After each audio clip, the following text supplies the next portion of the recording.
がここにいるうちの本物のスクールスポーツのために行こうぜベイビーバンこの国は気をつけて、現実になることがありますからね。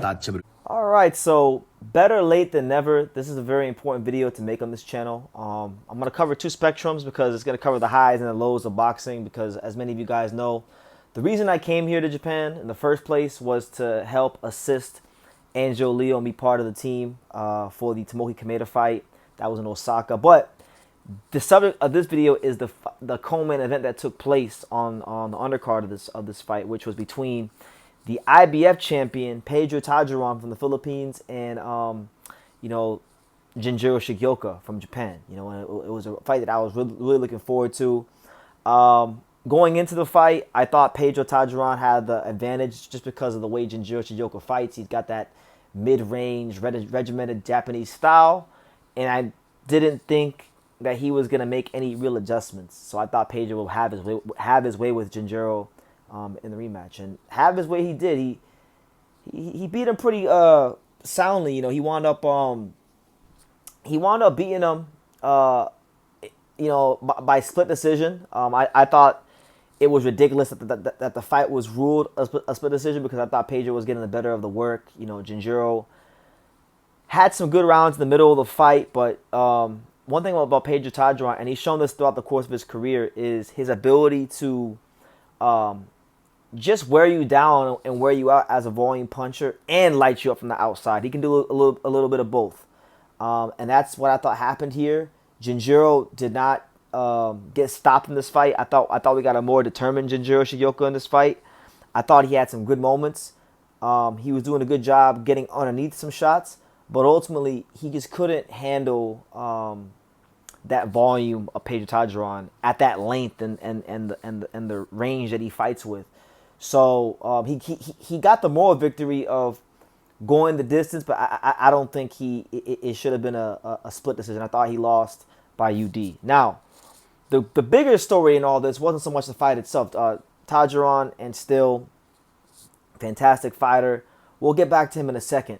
But the biggest, the real story out of this was that Ginjiro Shigeoka wound up collapsing not too long after the fight, and actually, like, basically in the ring, they had to get the stretcher to carry him out the ring, and it got to a point where he was wheeled to one of the local hospitals out in Osaka, and Ginjiro Shigeoka, according to his brother Yudai Shigeoka, he was fighting for his life. Forget the fight. Forget about whether or not he's gonna have a career, because as far as I'm concerned, his career is pretty much done. The Japanese Boxing Commission has already advised that he retire from the sport.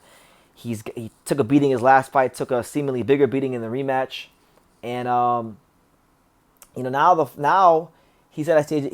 He's at a stage, and the latest update is that Ginjiro Shigeoka, because we had a situation here in Japan back in December on the undercard of Inoue versus Marlon Tapales, December of 2023, and they fought for the bantamweight title. Many of you guys may have watched that fight or know the story. Anaguchi wound up passing away because of a fight very similar to this, and Taduran and Seiya Tsutsumi kind of have a similar style. Both southpaws, both volume punchers, both have crazy fitness, both wear you out, and he boxed a very courageous fight, but when his body calmed down, he collapsed and he didn't wake up. He didn't have another moment outside the ring. He essentially took his last breath inside a boxing ring. So this Ginjiro situation kind of takes you back to that.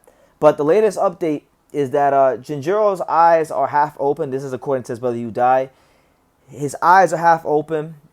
He's no longer taking painkillers, any anesthesia. He said that when he started talking to him that he was chewing and he was yawning, and he felt like Ginjiro could hear him, and that he was also blinking, so he seems to have some sort of consciousness, but he hasn't fully returned to regular state of mind, and right now he will be transferred to the ICU, from the ICU to a general ward, general hospital soon. So that's encouraging, and much prayers go to Ginjiro Shigeoka. He's out here fighting the good fight. And this is another reminder, guys, of of the seriousness of boxing. Like, no matter what you think about certain fighters or their careers or what you think about them, this is the reality for every fighter in the world. Even your fighters who you think it would never happen to, like, you know, Crawford or Canelo or Inoue. I know from my friends in the fight game, like Angelo Leo or Eric Lanzis Jr. or Philip Hergovich or, you know, just anybody that I know personally in the fight game, this could also be the reality anytime they step in the ring. So you got to respect the fighters. Ginjiro Shigeoka,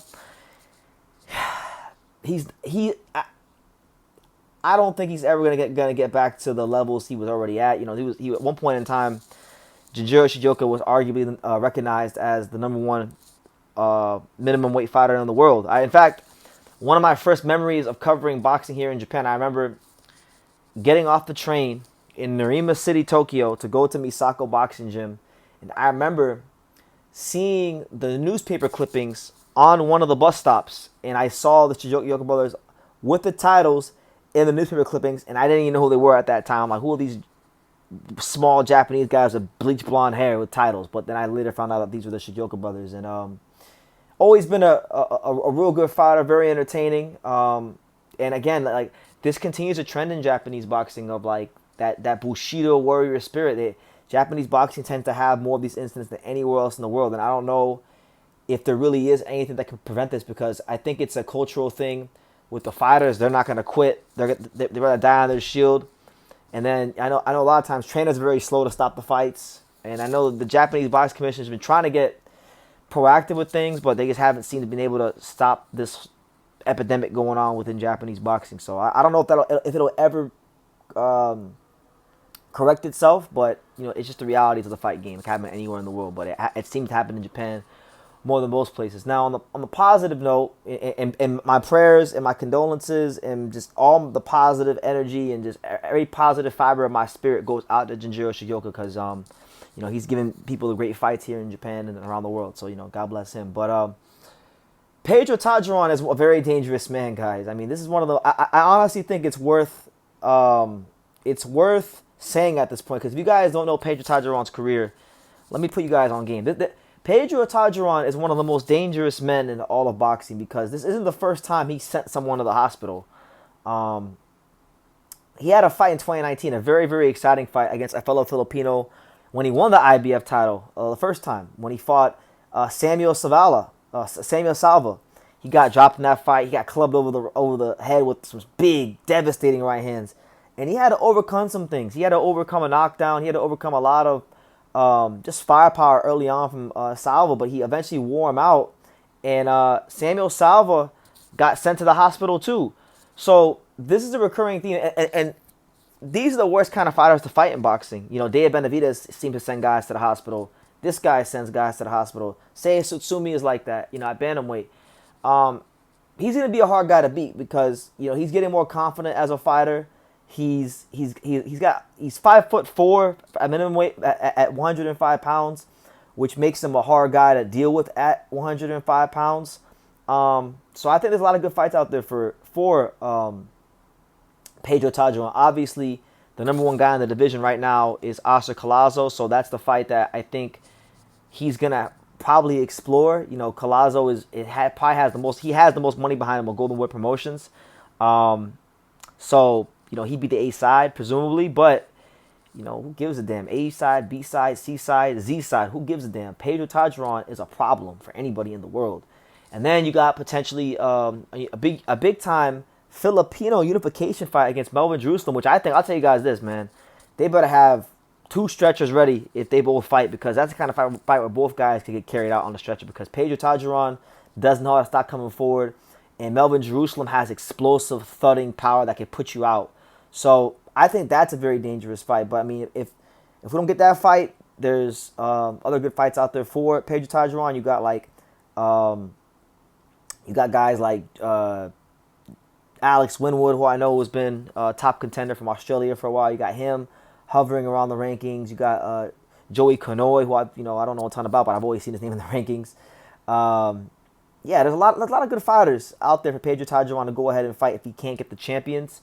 But I think he's at a stage where he should be looking at the champions, and they should be making those power plays to to put him in there with the champions. But yeah, if you don't take nothing from this video, just know that Pedro Taduran has sent multiple world level fighters to the hospital, and he is not someone to play with. He is not someone to fuck around with. You sign a contract to fight Pedro Taduran, you best be prepared to, like, more so than with most fighters, risk your life, because it's gonna take you damn near losing not a piece but pieces of yourself to defeat him. So look, he beat a very good fighter in Ginjiro Shigeoka twice, both times in my opinion in emphatic fashion. And I think, you know, he's probably one of the more destructive fighters in boxing right now, across any weight class. So shout out to him. He's holding it down, flying the flag for Filipino boxing, and for Ginjiro Shigeoka, who's a magnificent fighter in his own right. My respect goes to him, and God bless him, his family, and all the fine folks at Watanabe Boxing Gym. You know, they're definitely friends of True School Sports in the program. So yeah, shout out to them. And yeah, what did you guys make of the fight? What did you guys make of the fight? Did you think it should have been a split decision? What do you think Pedro Taduran stacks up amongst the most devastating fighters in boxing today? How do you think he does against the guys like Oscar Collazo and Melvin Jerusalem? Just let me know all that in the comments down below. Make sure you guys take the time to subscribe. And like I say in every single one of these videos, you can love me or you can hate me, but I'm just a kid from Daniel. So until next time, take care, guys. Thank you for watching another video on the untouchable True School Sports Empire. I'm in the fight capital of the world, Las Vegas, Nevada, and we got a monster in town. For more great boxing content from America to Japan and everywhere else in between, make sure you guys subscribe, stay tuned, and keep it locked.